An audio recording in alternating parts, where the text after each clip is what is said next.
Ikaw pa po yung unang pasahero ko, ma'am. Ayun. Opo.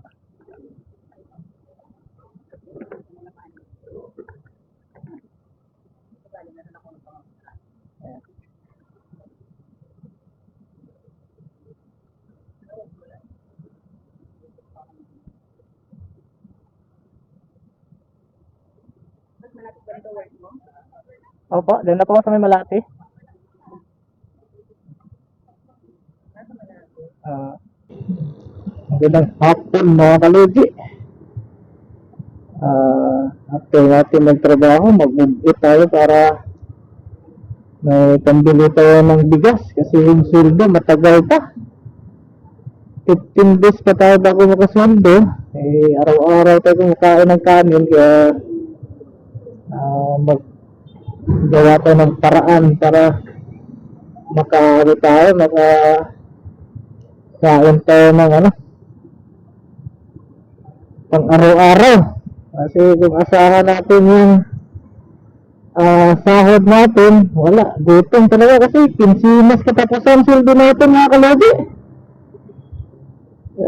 Gagawa tayo ng paraan na ano tayo makasurvive. Lumit tayo sa samahan mo mga kalodi. Bago pa lang lahat, shout out din sa aking mga followers, sa aking mga viewers sa mga sulit ng mundo. So nauna tayo pasara dito sa sa Manila Hotel. So tayo natin dito.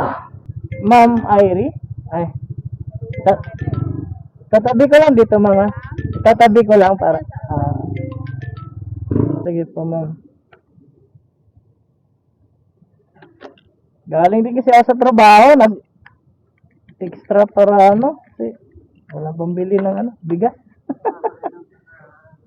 Kaya out ko lang. Movie ka ba?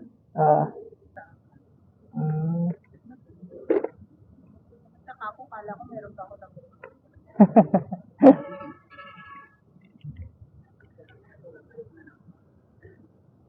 Ako nandiyan pa eh.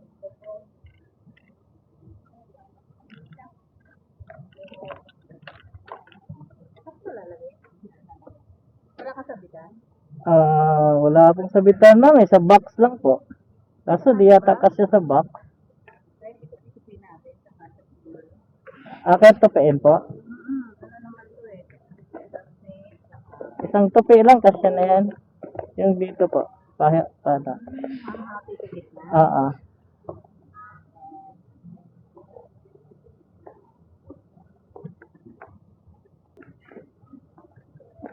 Pang-spray ka ba ng helmet?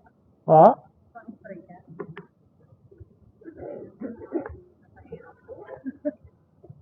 Ikaw pa po yung unang pasahero ko, ma'am.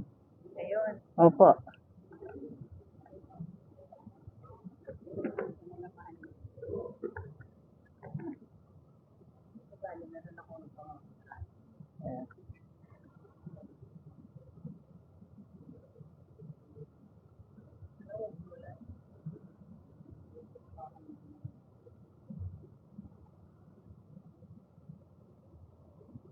Mas malapit ba ito work mo? Opo, doon na po ako sa may Malati.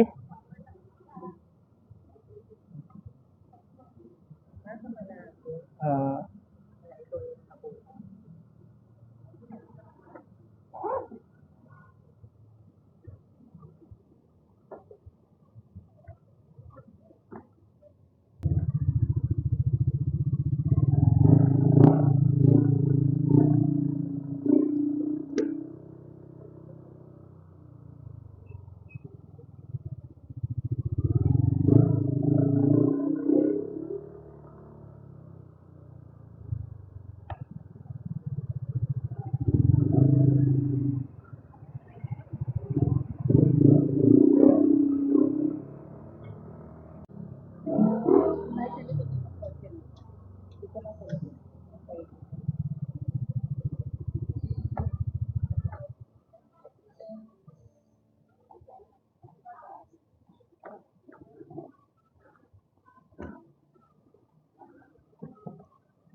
Ah,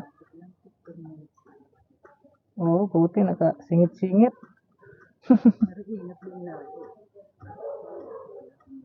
100, di ba? Ay, isang ano. Wala pa naman ang pera, ma'am. Ayan, sabi mo, ano pa rin. Gusto mo ba dito ka lang? Cash na lang, ma'am. Kasi may... Ito ko lang naman ako 100. eh. Salamat, ma'am. Thank you.